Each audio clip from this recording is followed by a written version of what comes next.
What is up, boys? Today we got a very, very different video, and it's going to be just me talking and going over some of the college football 25. They dropped their top 10 offenses, defenses, and top 10 overall teams, and I wanted to react to them because there were a lot of stuff that I think deserves some reaction. There's some good stuff, there's some bad stuff, but overall, it's just fun to see that we're so close to one of my favorite franchises and probably my favorite sports to watch, getting the football game that we deserve back. So on top of that, we got some content coming up that's going to be very exciting. It's going to be different from MLB The Show. I know a lot of you guys have seen me play MLB The Show, but now we're going to return to college football. So if you do enjoy the video, or if you're new to the channel, make sure to like and subscribe. It helps grow my channel and gets my videos out there on YouTube. Also, don't forget to turn notifications on so you never miss when I upload. And then comment down below who your favorite team is in college football and what mode you're most excited to play when the game first comes out. Let's get into the video. I hope you guys enjoy. So just rankings, the first thing they released this week was the top 25 toughest places to play. And right here is the top 10. And immediately, the first thing that I thought of was, okay, Kyle Field at number 1. Yes, it's loud. Yes, it's very hard to play there, but number 1 is kind of hard. I think the toughest place to play that I've seen that gets the loudest and it really is influenced, especially at night, is Tiger Stadium. I think LSU should have been the clear-cut number 1.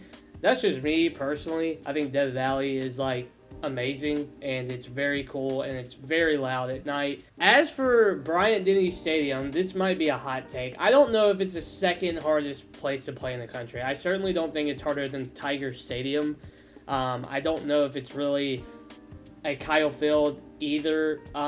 Alabama is a very good team. I think they are a top 10 team. But I don't think that they're the second hardest place to play, and that might be unpopular. That's just the way that I feel. Also, you see Ben Hill Griffin Stadium in Florida right there at number 10. I think that's a little low for them. I think the Swamp does influence even a bad Florida team to play really well. I think that's a very, very hard place to play. I mean, I've seen it before, like them not being a great team, but they make a very good team not look as good because it's a tough place to play. Other ones that I can't speak on as much, Oklahoma and Wisconsin specifically, I don't know. I know that those two teams, like Wisconsin, I would imagine in the winter when the weather gets really bad, I bet that's a tough place to play. And Oklahoma in particular, I know they're in the SEC this year. I don't know about their stadium in particular. But other than that, like Sanford Stadium at 5 might be a little bit too high. Georgia's a great team. They're freaking incredible at home. But at what point do you start saying it's a tough place to play and that's a really good team playing there? You know what I'm saying? Like at what point is the crowd actually influencing the game, or at what point is Georgia just a really, really good team and they're the best team in the country? I also do know that Ohio Stadium is very tough to play at. I'm surprised that and this is not my personal opinion, I do think it is surprising that they didn't put Michigan on here. I would think the Big House would be on here, but I don't know what the popular opinion on that is. And then Beaver Stadium, I know the Whiteouts are insane. They play really, really well at home. Doak Campbell Stadium, kind of same thing. I don't really know. I know that they play well at home. And you can see right here, like this dude in particular says, I refuse to believe Ohio State is even the toughest stadium in the Big Ten. It's just that the team is good. You could argue the same for Georgia. I think you could argue the same for Alabama. But I think the biggest takeaway I have from this is I think Tiger Stadium absolutely should be number 1. Death Valley is insane. And I think the Swamp should be a little bit higher than 10. So then we can pull up the whole list. And there's a couple that I find kind of odd. So Jordan-Hare, right here at Auburn, I think that's a top 10 place to play. I know New Mexico State beat them at home last year, like whatever. They took the number 1 team in the country, Georgia, to the wire at that stadium. Like it was 27-20, I think it was the final. Like it's a very tough place to play. It always has been, and it always will be. I mean, ask Alabama how hard it is to play there. Their good teams like struggle at Jordan-Hare, and that's just the way it is.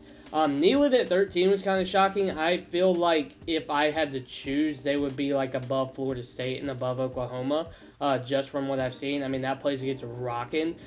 I will say that I am glad to see Williams-Brice Stadium on here. Their sandstorm at the beginning of their games, it gets loud at South Carolina, no shot. Michigan at 16. Virginia Tech, Inner Sandman at the beginning, freaking awesome. Utah, I believe, in my opinion, is a very underrated place to play. I think it's very hard to go into Utah and win. Also, a stat that I did see is like Utah, I believe, is like 32-3 or something insane at home since like the past 6 years. So that's insane. Yeah, I think Utah definitely deserves to be on there.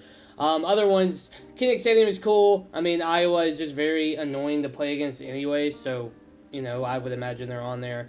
And then this one kind of shocked me, Arkansas being on there. It gets loud. However, I don't know if it's influence.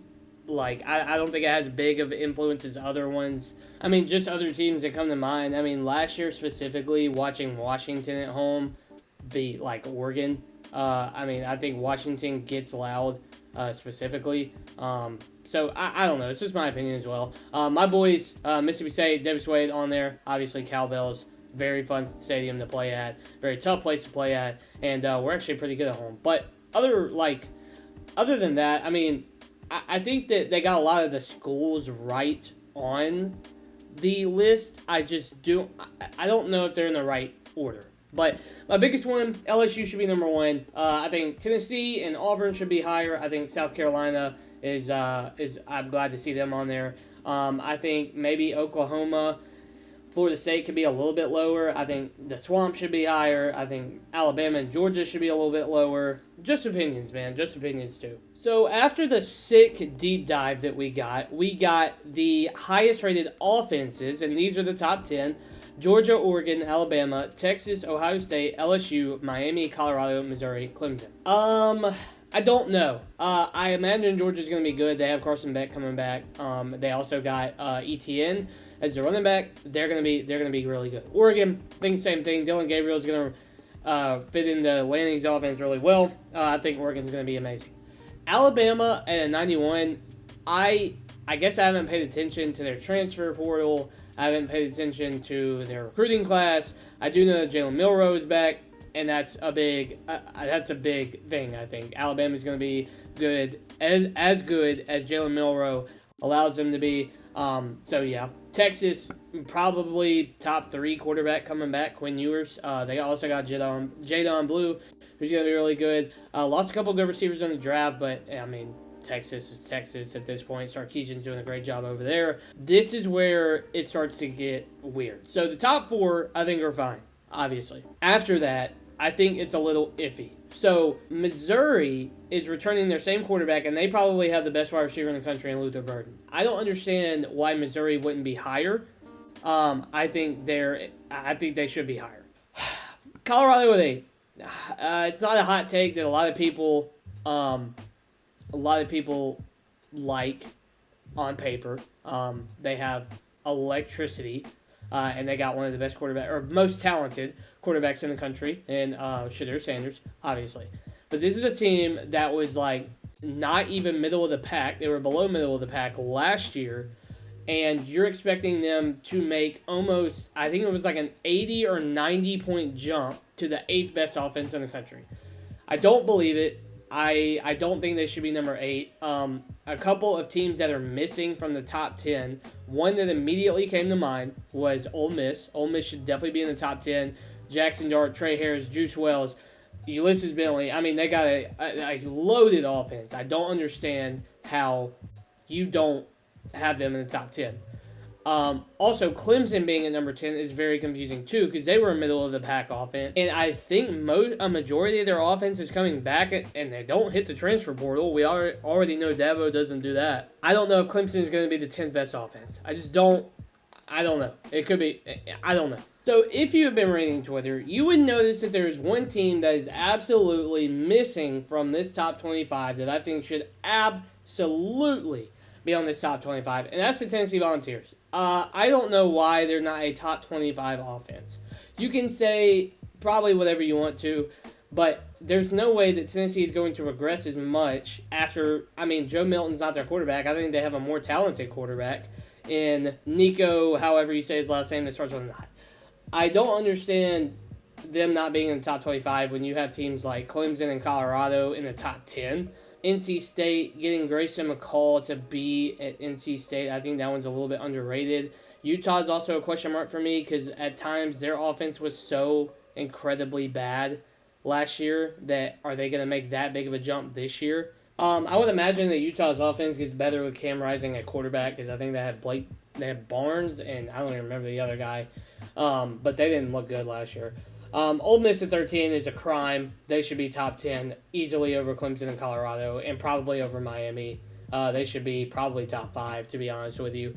Arizona, I think, went with Fafiti at quarterback, and if they did, he is an absolute stud. So, yeah, I think Arizona's offense will be pretty good again. Other than that, I don't have anything to complain about. I'm surprised Florida State's at 83 overall. I know they lost Jordan Travis. I know they lost Trey Benson. Keon Coleman, another big loss as well. But, I mean, DJU, I think is a good fit for Florida State. Norvell's still there, so I'd imagine that they're going to be okay, so maybe see them a little higher.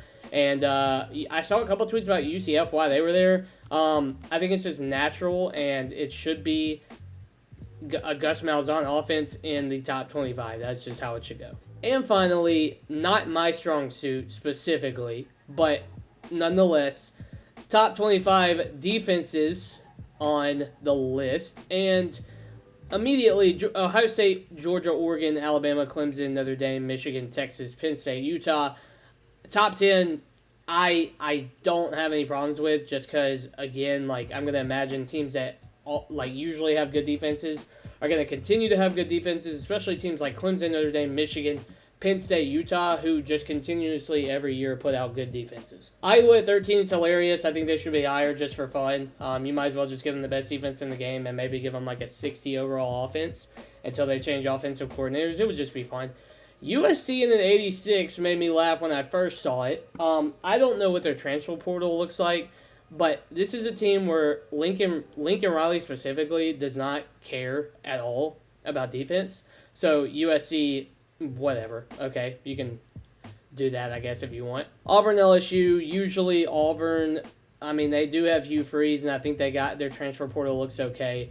LSU, A&M, Colorado being an 84 overall. I don't know where they got that from. The only reason I say that is because weren't they they were in the hundreds in some defensive categories. You mean to tell me they got that many transfers or that many signees, whatever you want to say, and they're moving up to a top 20 defense? I just don't believe it. And other than that, I think it's fine. Again, defensively, I'm not great with transfers. I usually say on the offensive side. That's just me. Don't hate me on that. Finally, we have the overall top 10 and top 25 team power rankings. So this will be their overall when you go to the home screen. Georgia, not shocking there. Good defense, good offense. Ohio State, same way. Oregon, same way. I think Oregon's going to be really good. Alabama, it's just going to be the coaching. I think they're always going to have the talent. It's just if you have the right coach there, all you got to do is have the right coach and you're going to succeed at Alabama. That's what I always say. Texas, I would imagine them being just as good as last year. Clemson, they did this last year and they ended up winning, 10 games, something like that. A lot of them picked to win the ACC. Of course, Florida State did that. But, whatever. Notre Dame, I think they have the right coach there. I don't know who their quarterback is. I'll probably look after this. But I know last year with Sam Hartman, that team could have been a little bit better. But again, Marcus Freeman's still young. LSU at an 8. This is a team that didn't play any type of defense last year, but you did not want to get in a shootout with them unless you're Ole Miss. I think that's a good one, 90 overall. Penn State, same thing. I think they're really high on Drew Aller. I think that's how you say his last name. So they're going to have him there. Cam Rising back with Utah, I believe it. Really good defense. Probably one of the most underrated defenses in the country every year. Other than that, no complaints really. I don't know about Miami's transfer portal. I wish I did.